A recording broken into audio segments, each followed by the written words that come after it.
সরকারি স্কুলের এই কি অবস্থা, মাত্র একজন শিক্ষক, অথচ তিনি নিয়মিত সঠিকভাবে আসে না। তার পরিবর্তে স্থানীয় দুই মহিলার উপর স্কুল পরিচালনার দায়িত্ব ছেড়ে দেওয়া হয়েছে বলেও অভিযোগ উঠেছে।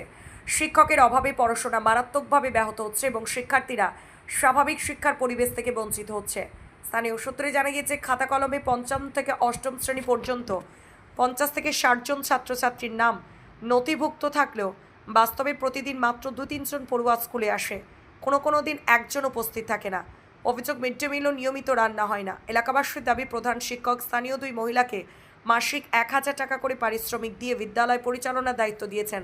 তবে বিষয়টি শিক্ষা দপ্তরের অনুমোদিত কিনা তা নিয়ে উঠছে প্রশ্ন। শুধু শিক্ষা ব্যবস্থায় নয়, বিদ্যালয়ের পরিকাঠামোর অবস্থাও অত্যন্ত শোচনীয় বলে অভিযোগ।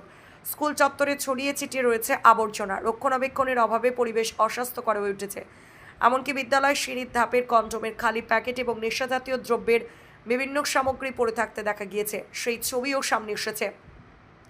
ঘটনায় অভিভাবক ও স্থানীয় বাসিন্দাদের মধ্যে তীব্র ক্ষোভের সৃষ্টি হয়েছে। তাদের দাবি, অবিলম্বে ঘটনার তদন্ত করে প্রয়োজনীয় ব্যবস্থা গ্রহণ করতে হবে। পাশাপাশি অভিযোগ প্রমাণিত হলে সংশ্লিষ্ট প্রধান শিক্ষকের বিরুদ্ধে কঠোর প্রশাসনিক এবং আইনি পদক্ষেপ নেওয়ারও দাবি জানিয়েছেন তারা। এমনই উদ্বেগজনক চিত্র সামনে এসেছে হরিশ্চন্দ্রপুর 1 ব্লকের তুলসীহাটা চক্রের পারদ জুনিয়র হাই স্কুলে। অভিযোগ উঠেছে এই বিদ্যালয়ের প্রধান শিক্ষক হিমাদ্রি শেখর মণ্ডলের বিরুদ্ধে। স্থানীয় বাসিন্দাদের অভিযোগ, দীর্ঘদিন ধরেই প্রধান শিক্ষক নিয়মিত স্কুলে আসেন না।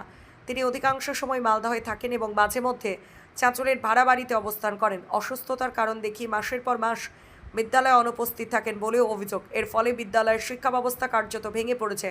স্থানীয় বাসিন্দা নাসিম আক্তার এবং বাদল আলীরা বলেন, ওই শিক্ষকের বিরুদ্ধে একাধিকবার অভিযোগ জানানো হলেও এখনও পর্যন্ত প্রশাসনের তরফে কোনো ব্যবস্থা নেওয়া হয়নি। প্রধান শিক্ষকের গাফিলতির কারণে আজ স্কুলের এই দুরবস্থা। প্রধান শিক্ষকের সঙ্গে ফোনে যোগাযোগ করা হলে যোগাযোগ সম্ভব হয়নি।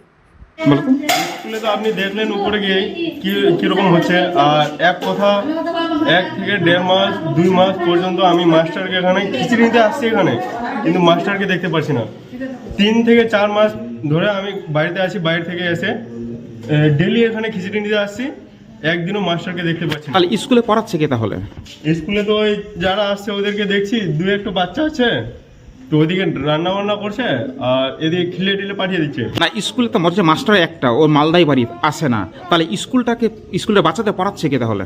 এদেরকে দেখি আর কাউকে দেখি না। এরা কি কোনো সরকারি শিক্ষক? না, বলতে পারছি না। তাহলে এদেরকে রাখলো কে? মাস্টার না, এরকম কি নিয়ম আছে? মাস্টার রাখার নিয়ম আছে? নিজে স্কুল আসবে না, নিয়ম আছে কি? না না না। তো এই যে স্কুলের আসলে হচ্ছে আমাদের পারো জুনিয়র স্কুলটা যে রয়েছে বর্তমানে খুবই দুরবস্থা। অ্যাকচুয়ালি ওখানে মাস্টার নাই, আর যিনি হেডমাস্টার মশাই রয়েছেন উনি সময়ে স্কুল আসেন না বর্তমানে। ও বলছে নাকি স্কুল আসেই না, এটাই অভিযোগ করছি। আমরা দেখতে পাচ্ছি আসছে না, কিন্তু আমরা বারবার ওনার সাথে কথাও হয় মাঝে মধ্যে। উনি ওনার নিজের কাজের বাহানা দিয়ে অনেক কিছু দেখিয়ে কাটাচ্ছেন, অসুস্থ শরীর আরও কিছু।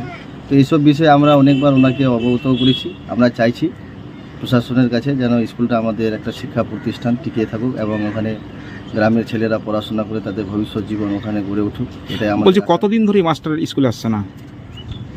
আমার মোটামুটি আনুমানিক 5-6 মাস থেকে হবে। চাকরি করছেন কি? না না, সরকারি ভাবে। তাহলে আপনি স্কুলে আসেন যে? আমাকে মাস্টারমশাই পার্ট টাইম রেখেছেন। মানে কতদিন ধরে আপনি এখানে কাজ করছেন? আমি এই তো 3 দিন ধরে। তো মাস্টার আসছে না? 3 দিন ধরে তো মাস্টারকে দেখিনি, তার আগে খবর দিতে পারবো না। কিন্তু গ্রামবাসীরা তো বলছে নাকি 6 মাস ধরে স্কুল আসছে না। 6 মাস ধরে স্কুল আসছে না। তো গ্রামবাসী, আমার বাড়ি তো ও পাড়ায়, তো এই গ্রামে মাস্টার আসছেন কি আসছেন না সেটা এই গ্রামের মানুষ বলতে পারবে। তো মাস্টার কেন আসছে না, কি কারণ জানিয়েছে আপনাকে? মাস্টার বলেছিল আমাকে আমার শরীর খারাপ, আমি স্কুলে আসতে পারছি না কিছুদিন, তো তুমি একটু দেখো, সাহায্য করো, মানে পড়াশোনার দিক থেকে। তো মাস্টারের বাড়ি কোথায় আছে? মালদা। মালদাতে? তো এখানে বাচ্চা কতটি আছে স্কুলটাতে? বাচ্চা ছুটির কতটা আছে অ্যাটেন্ডেন্স খাতা দেখলে বোঝা যাবে, আর ছুটির পরে তো 10টা 12টা 15টা এরকম আসে। আজকে তো দেখলাম কোনো বাচ্চাই আসেনি। না, এসেছিল। রান্না বান্না হয়েছে, আজকে মিড ডে মিল হয়েছে। মিড-ডে-মিল খেয়ে চলে গেছে। তো আপনারা কতজন এরকম কাজ করছেন? আমি আর একজন আছি। কি নাম? যে একজন কাজ করছে তার কি নাম? রুবি খাতুন, নুরি খাতুন। আর আপনার নাম? আমার নাম বাসি বেসরা।